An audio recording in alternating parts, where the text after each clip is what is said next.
we have soft armor, and we have hard ceramic plates. I'm gonna take a shot at each one with the 4-bore rifle and see how it holds up. Campbell Soup Can 4-bore. This is a Christian Firearms falling block single shot 4-bore. It has a 1-inch in diameter barrel, 50 BMG. The 4-bore is 2,150 grains, produces over 200 pounds of felt recoil. Good luck, buddy. This is gonna hurt so bad. Here we go. Oh! Oh!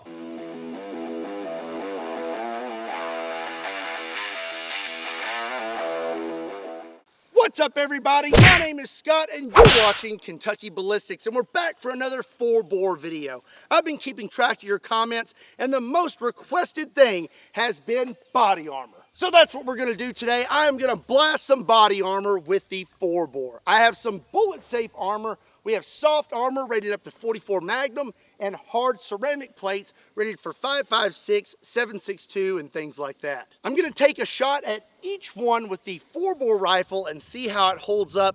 But before we get started, just in case you don't know what a 4-bore is, let me give you a quick lesson. So here's some rounds that you may already be familiar with. This is a 9mm, 44 Magnum, 308, 500 Magnum, and a 50 BMG. And now here they are compared to the 4-bore. This 50 BMG is a 1/2 inch in diameter and 650 grains. The 4-bore is a whole inch in diameter and 2,150 grains. This is a Glock 17 9mm, and this is its 17 round mag compared to the 4-bore. And for those of you who are not around firearms very much, here's something you can compare the 4-bore to. This is a Campbell Soup Can, and here is the 4-bore. And this is the monstrous 4-bore. This is a Christian Firearms falling block single shot 4-bore. It has a 1-inch in diameter barrel, and this thing weighs over 20 pounds. You just pull this lever and lower your block. Oh, how'd that little thing get in there? Put your 4-bore round in and then raise your block. And then after that, you're gonna wanna hang on to this thing for dear life because it's gonna be producing over 200 pounds of felt recoil. So now it's time to get started. We have a Ballistic Dummy Labs zombie torso. It has lifelike bones, organs, flesh, and has been zombified with green blood. And we're gonna start out with the bullet safe Vital Protection soft armor. It's rated up to 44 Magnum. I'm gonna hit it with 1 or 2 rounds that it's rated for, and then we're gonna blast it with the 4-bore. I'm gonna start out with a Glock 17 9mm, loaded up with some Underwood ammo, 124 grain full metal jackets. Let's see how it holds up. 1, 2, 3.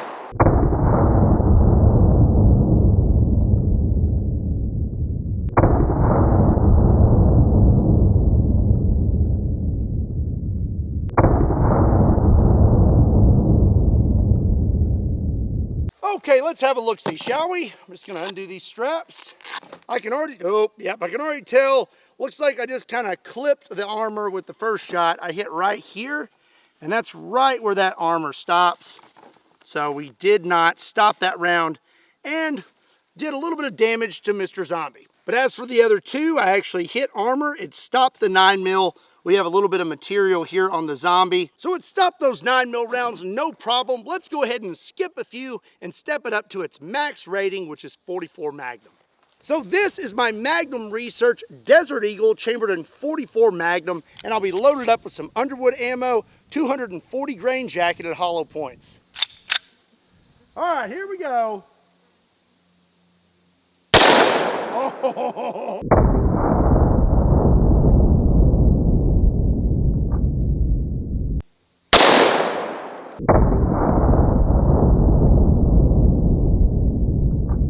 Let's go check that out. Okay, those were 2 good hits. We have one right here and one right here. And I'm sure that Mr. Zombie felt that. Let's, oh gosh, ooh. Okay, so there's the armor. It stopped both rounds of the 44 Magnum. But as you can see here, the body armor really kissed the zombie's chest. That's soft armor for you though. It's gonna stop the round, but you are gonna feel it. And boy, are you about to feel it. I'm gonna get a fresh soft armor vest, put it on Mr. Zombie, and then we are going to blast him with the 4-bore. Good luck, buddy. I am about to offer up my body as sacrifice for your entertainment when firing this behemoth of a round. And all I ask of you is that you be so kind to hit that subscribe button.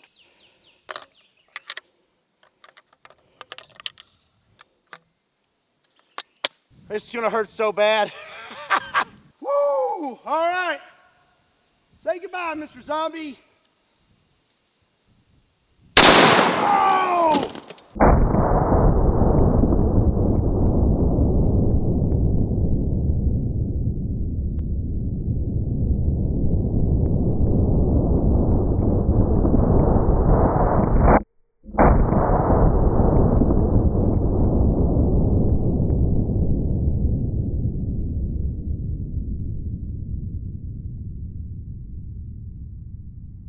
Oh my gosh! Okie dokie, let's have a look at Mr. Zombie here. My prediction is that the round did not completely make it through the vest because it's such a big round. I think it would have trouble cutting through there, especially with it being a flat point. I think it probably, oh dear, I think it probably stopped in the vest. But I'd say the Zombie is probably still pretty messed up. Oof. All right, so we've got a big hole right here, right in the front of the vest. I can, oh no, look, there's like no armor. This is just a flap. This is all just flaps. This is just cloth. All right, check this out. Let's get this out of him. Oh, all right. So if you look right here on his back, see he is split open and split open here. And I think that's because he has a whole level 3A vest shoved into his chest cavity. Oh dear, that does not look good. Oh my gosh. Oh, bro, he ain't gonna make it. What the heck, look at this. It caught it. But all it did was turn it into a bulletproof vest torpedo.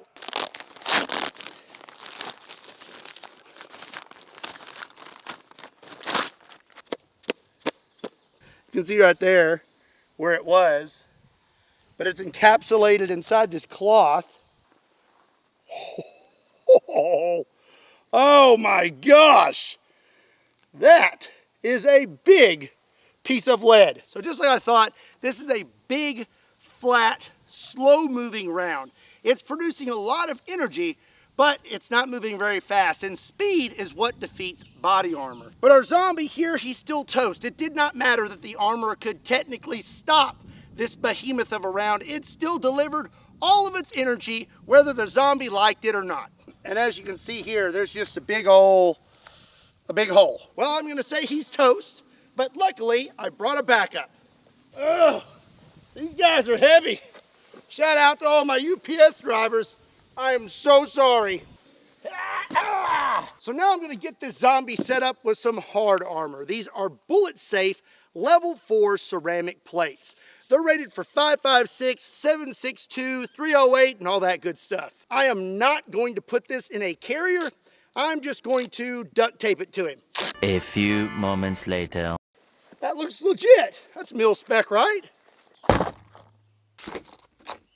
So I know this is rifle armor, but we're gonna start out by testing it against the world's most powerful handgun, the 500 Smith & Wesson Magnum. This has an 8 3/8 inch barrel, and we're gonna hit it with some very potent rounds. This is Underwood Ammo Kentucky Ballistics 600 grain hard cast. All right, here we go.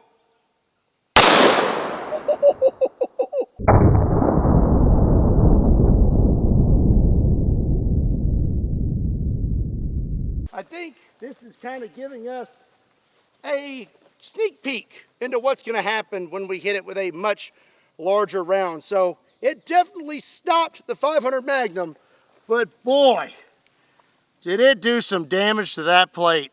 All right, So right here you can see quite a bulge, and it does not look like it did very much damage to the zombie. So now let's hit it with some actual rifles. I'm going to throw a curveball at you. I'm going to use a CMMG 350 Legend, and I'm going to be loaded up with 3 different rounds. These are Underwood ammo. This one is a 170 grain soft point, a 170 grain TSX, and a 150 grain controlled chaos.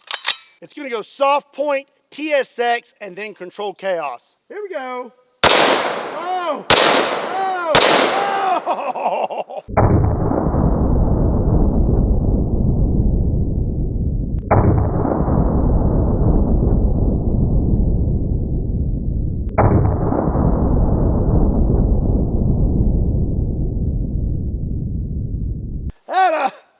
That did a lot of damage. All right.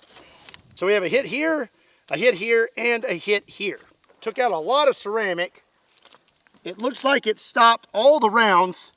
This one here, I kind of hit low, and I think he got nicked with some ceramic. Ew, that is gross. Still a little bit of life left in this plate though. So I'm just gonna kind of set it right there.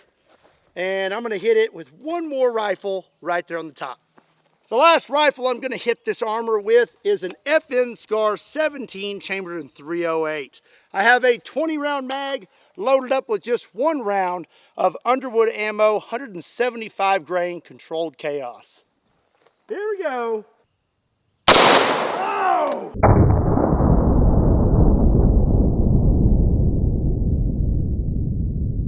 So it appears that our plate did indeed stop the .308. We have a slight bulge, and Mr. Zombie appears to be a-okay. You're not about to be though, because up next is the 4-bore. So when I put this plate up against my chest, it is touching me. All surfaces seem to be touching my chest. It's not the case with this zombie though. When I put it on him, you can see that there is quite a gap. So the energy transfer that would happen to me wearing this plate versus him wearing the plate is going to be a little different. So I want this plate to be completely touching the zombie. So I'm going to set it about right here. And as you can see now, it is snug against the zombie. Whew. Let's get this thing loaded up again. Shoulder fired artillery. Oh, here we go.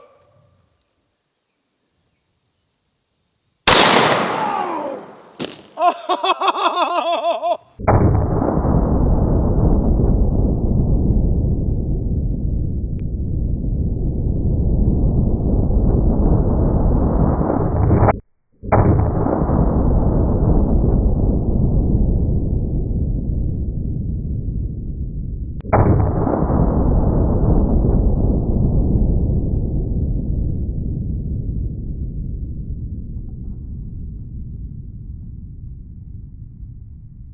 Oh my gosh!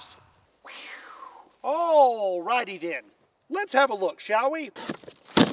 So as you can see here, this zombie got pretty messed up. That was a lot of energy transfer. And judging from this plate, I don't think it would have mattered if I would have put it up against his chest on this side or right in the middle where there was a little space, because I'm pretty sure it would have filled the space quite easily. Holy smokes. All right, got nailed. Look at that.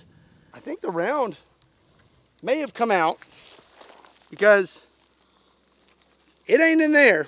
And then let's inspect Mr. Zombie. I looked at the slow-mo footage and it appears that his skin turned to liquid and shot out the side along with the majority of his ribs. And as you can see, it pretty much vaporized his lung, these ribs. All this is broken up and he's missing his entire side. Ow! Okay, I'm not a doctor, but I'm gonna say that this right here, that's not a good thing.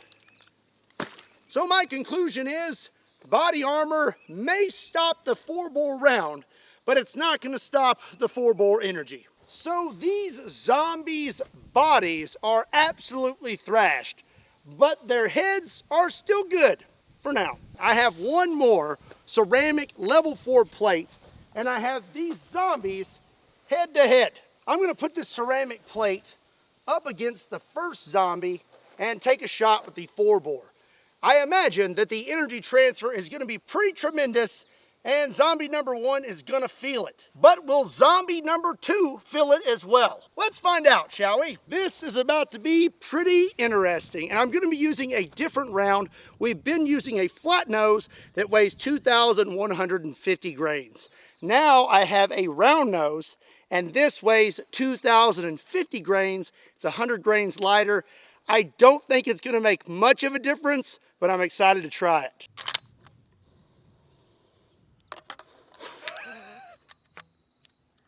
Okay, here we go. Oh!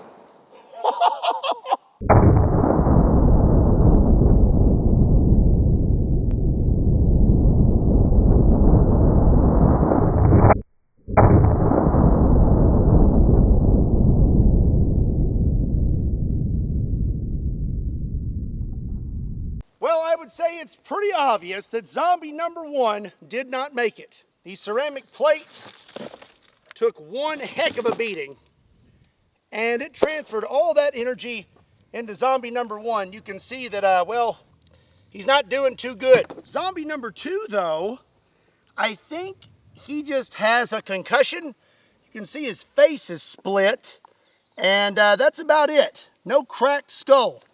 And if you look right here, it's the round. It is completely flattened out and amazingly still really intact. But when you have a 2,000 grain bullet, what do you expect? Oh, gosh. Well, that's going to be it for today's video. I hope you enjoyed it. If you did, be sure and give it a like. And if you're not subscribed to Kentucky Ballistics, do yourself a favor and hit that subscribe button. Also, be sure and check me out on Kentucky Customs, Kentucky Ballistics Shorts, Patreon, Facebook, Instagram, and Twitter. Links to all those can be found in the description down below, along with a link to KentuckyBallistics.com, just in case you want to pick up a shirt. And as always, my name is Scott. Thank you so much for watching Kentucky Ballistics. I'll see you next time.